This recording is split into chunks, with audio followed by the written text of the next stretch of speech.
Donc ce tutoriel est pour vous expliquer comment utiliser les classes, comment les déclarer, comment les définir. Alors une classe en Python, c'est une structure que l'utilisateur peut contrôler. Donc une structure ayant des propriétés et des méthodes. Tout comme on peut déclarer des fonctions en Python, on peut déclarer nos propres structures. Les classes ont un intérêt lorsque les structures que Python offre à la base ne sont pas suffisantes. Alors souvent pour une application, on va définir nos propres classes, des classes pour gérer les utilisateurs, des classes pour gérer la géométrie, ainsi de suite. Des classes qui ne sont pas prévues, en fait, des structures qui ne sont pas prévues au départ par le langage. Ça permet d'étendre en fait les capacités du langage. Une classe, ça se déclare avec l'instruction classe. On écrit le nom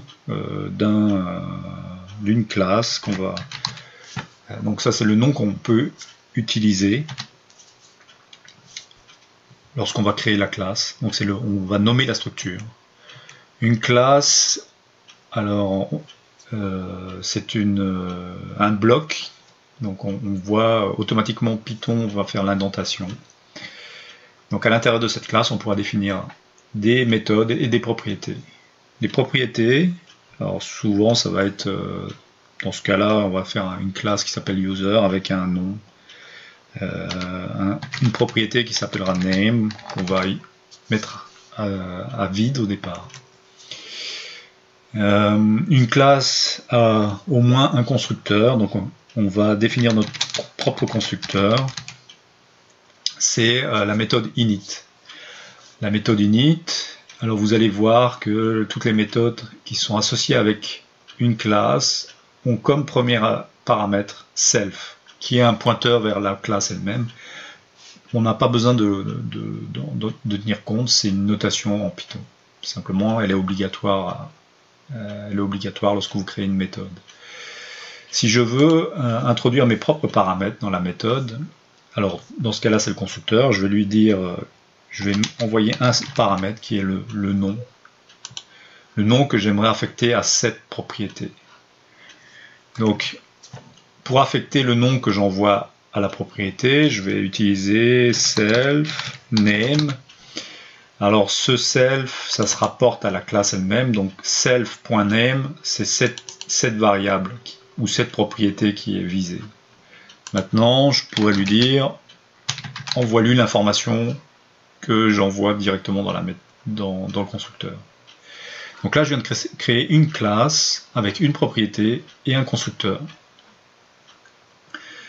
On peut ajouter d'autres informations.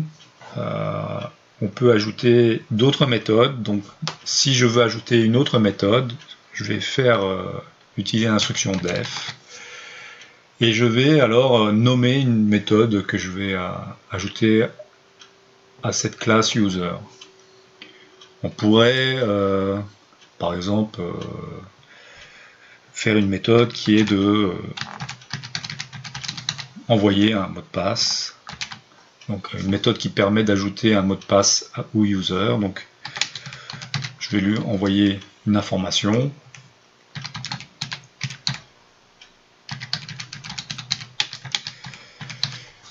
Alors je définis une méthode, setPassword. Le self, on l'ignore, il est obligatoire mais on l'ignore, on n'en a pas besoin.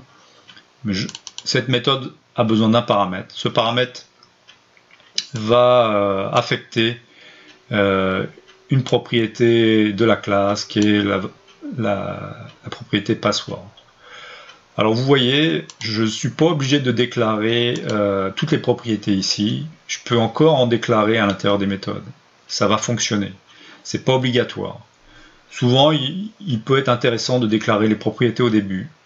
Ça permettra, dès qu'on fait la lecture de la classe, on va voir au début les propriétés que la classe dispose. D'un point de vue informatique, on n'est pas obligé de déclarer des propriétés au début. Maintenant, j'ai ici une définition d'une classe user avec un constructeur et une méthode. Maintenant, pour utiliser cette classe, ben, je dois construire un objet de ce type. Pour construire un objet de ce type, je dois utiliser le constructeur. Alors, pour construire un objet de la classe, je dois appeler le nom de la classe. Entre parenthèses, je vais utiliser le constructeur, donc le init. On voit que le init attend un paramètre qui est le nom. Donc je vais faire... je vais créer un nom, Toto. Donc là, j'ai un objet qui est créé en mémoire, qui sera de type user. Je lui envoie un paramètre name dans le constructeur. Ainsi, cet objet aura une propriété name avec le nom que j'envoie. Maintenant, quand je crée une classe, je peux lui l'affecter à une variable, tout comme je fais pour d'autres variables de Python, que ce soit un flottant, un entier ou une liste. Je peux faire la même chose avec un objet que je crée d'une classe. Donc cet objet, je vais l'affecter à U. Ainsi, U sera de type ma classe. Si je lance l'instruction type, ben effectivement, je devrais voir en fait une information qui dit c'est une instance donc qui a été créée de type user. Donc c'est une instance. Je pourrais afficher le nom, la propriété nom de cette classe. Alors je vais l'exécuter.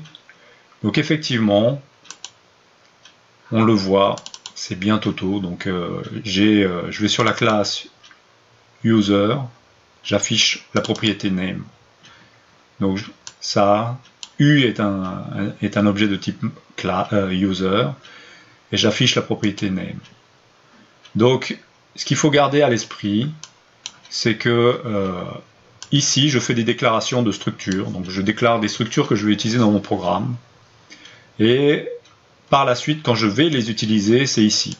Donc ici, je construis réellement l'objet en mémoire. Et une fois que je construis l'objet en mémoire, j'ai accès aux propriétés. Et bien sûr, j'ai aussi accès aux méthodes.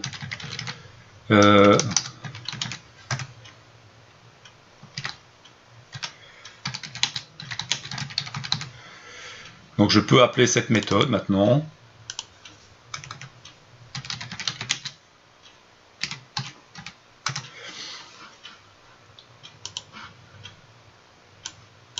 Donc vous voyez, j'ai utilisé la méthode setPassword. J'ai envoyé une information, celle qui est attendue ici. Cette information, elle a été envoyée à la variable selfPassword, qui est une propriété de la classe user. À partir de là, alors l'objet user U a une propriété password qui contiendra cette information. C'est ce que affiche la console en bas. Quand je fais print U password, j'affiche vraiment le mot de passe, l'information que j'ai envoyée par cette méthode. Donc ça, c'est ce qui démontre un peu le principe de fonctionnement d'une classe en Python.